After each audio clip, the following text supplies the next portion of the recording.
down and licked up the sacrifice, licked up the water, and all the prophets of Baal were slaughtered. So he gets this great big victory. He wins the Super Bowl of challenges, right? He's got one enemy, though. And it's Ahab's wife, Jezebel. And she says, you know, if you're still living by tomorrow, she makes some idle threat. He's watched her life. He's visited everything she's done. But Elijah is in a state right now that's not good. All of his ministry and all the things that he's done has caused him to emotionally, spiritually, I made a list here. Emotionally, spiritually, he's been weakened. Physically weakened. And he's had this great victory, and it's caused him to be so emotionally drained, which some of you are right now. You are so emotionally drained, physically tired, spiritually tired, that one silly woman can say one thing, and it sends us into depression, and he continues this theme, getting in front of God, saying, I'm the only one left. I'm the last one. What does God say? No, you're not. I got 7,000 people who have not bowed a knee. Beloved, listen to me. Don't fall into, I'm the only one. I don't care what you do, or how you've done it, or whom you're serving, or where you're working, or where you're ministering. You're not the only one. People are working, they're studying, they're serving, they're seeking, and what we need to do, I know sometimes the numbers get low because some people are sick. I got text messages today that people couldn't come because they're sick. How many of you know the flu is rampant in Richmond right now? So call people. We're missing Carrie here. Somebody call her this week. One of you women call her and say, we sure missed you. We love you. Do you see somebody missing here? Call them, encourage their hearts.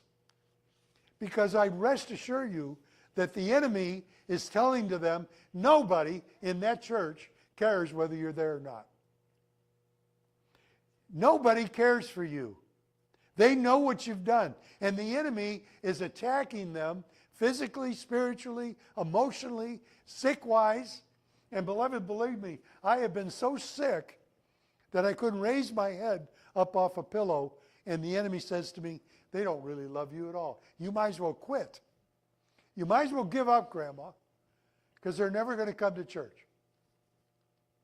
How about that? You might as well give up because you're never going to find the job of your dreams.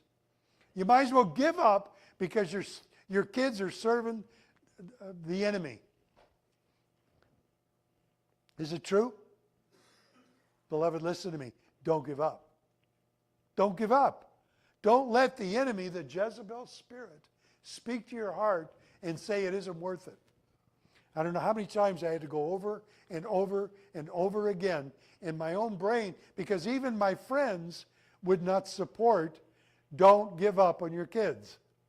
I'm not giving up on them. Were they 100% little angels? Were they all born with little halos?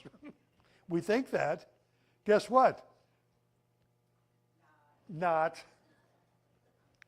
The first time I tried to do devotions at home, I called a friend of mine. I said, I think all my kids and my wife are demonically oppressed. And every one of them came against me. And he said, you know what he said to me? Be careful what you're teaching. Slow down and take it a little step at a time. You can't give them the whole King James Bible at one time. Some guy described my ministry to somebody else, and I overheard it. This isn't good to do, but sometimes you need to get the message. They said, well, what's Bill like when he preaches? He said, it's like turning on a fire hydrant. You ever try to get a drink out of a hose? You know, you bend down, you get a nice cool drink. Well, we used to when we were kids. You can't do that now because you'll get lead poisoning or something. I don't know what. But he said, Bill's like turning on a fire hydrant. Now, can you imagine trying to get a drink out of a fire hydrant? They said he's like a man killed